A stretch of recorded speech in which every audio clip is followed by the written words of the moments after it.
Again, guys, just leaving the studio. Had to do some production work after the show today, so got out a little late. The roads are still busy. Oh my goodness, are the roads busy. I thought I'd miss all the rush hour traffic. It's almost 10:30 and it's still busy here. I'm trying to turn right, so.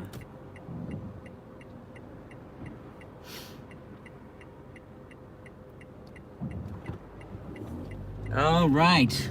Here we are. Welcome. Good morning again, everyone. How are your days going? It seems to me as I'm driving about normal, right? Seems to be about normal to me. Sorry, I got a call there. Interrupted the feed. But everything seems to be pretty much back to normal. You know,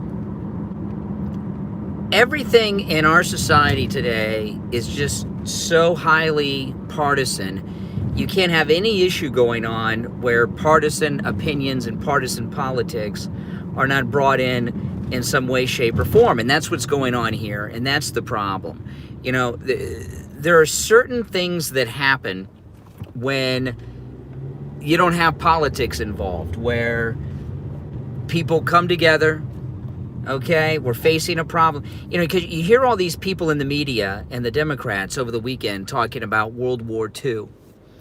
When that happened, the country united. Not everyone was an FDR Democrat. There were Republicans that opposed the New Deal and opposed Roosevelt, but they still came together. There were presidential elections when Roosevelt was president, right?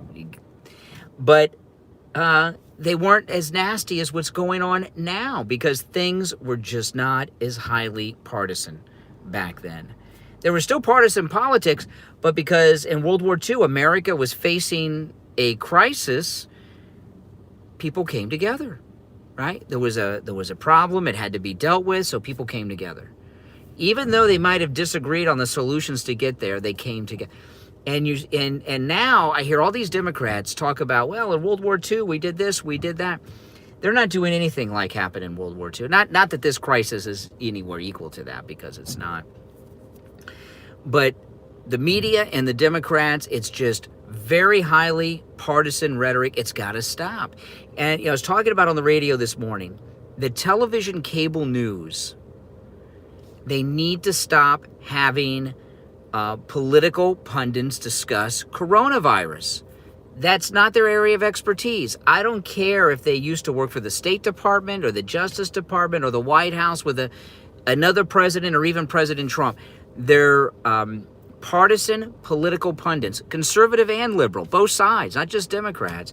They have no business sitting there analyzing the coronavirus task force and their response, because everything is from a partisan viewpoint. If they're going to discuss the coronavirus response, the coronavirus task force press conference, have medical professionals on, have leaders of companies. I was talking about this today. They need to start having CEOs and presidents of the big grocery chains, of Walmart, of Target, talking about how they're replenishing the stores with items and how the supply chain of food and things that you're accustomed to being able to get are still going to be there next week. They're not doing that. And this irresponsible broadcasting that's going on in the news, when this crisis is over, which will be over the summer, when the weather gets hot, it'll fade away. There needs to be a lot of serious reflection in this country about the media. You know, the media don't know any other way right now. The media people that are on television and working in the newsrooms and the editors and all these people, they know nothing but partisanship on whatever issue it is. And that has got to stop. There needs to be some integrity brought back to the news media.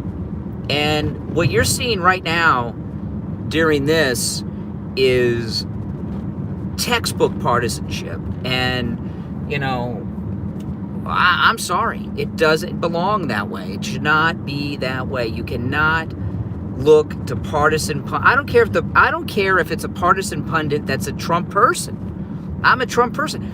But these partisan pundits, these political pundits, have no business commenting on this situation. After 9/11, there was a little bit of partisanship in the beginning. In the first few days after 9/11, Mario Cuomo, Bill Clinton, and a few others said some things that were highly partisan. And, well, I dropped something here. And there was a lot of blowback, and it stopped. Yeah, it's a propaganda mouthpiece. Exactly. And it really goes to show you we don't have news anymore in this country. What we have are political talk shows on television. It's like The View, like the chat section of The View, 24/7 on MSNBC, Fox News, and MSNBC. Yeah, shutting down the economy is stupid. You know, especially the restaurants and bars, because what they're doing is, by shutting these places down, they're shutting down people that work for tips. And, you know, a thing about tips is that's cash money in people's hands. What do people do when they got cash in their hand? Do they hold on to it? They spend it. So not only are these local governments that are shutting down bars and restaurants hurting the economy because people aren't patronizing those places, they're also keeping hard cash out of the hands of people that need it, that are going to spend it, and probably spend it within 24 to 48 hours, you know, at the longest. So these politicians are doing all the wrong moves when it comes to a response financially. It's a joke. Listen, I got to run. I got to make some calls, but if you're not subscribed, subscribe, and I'll see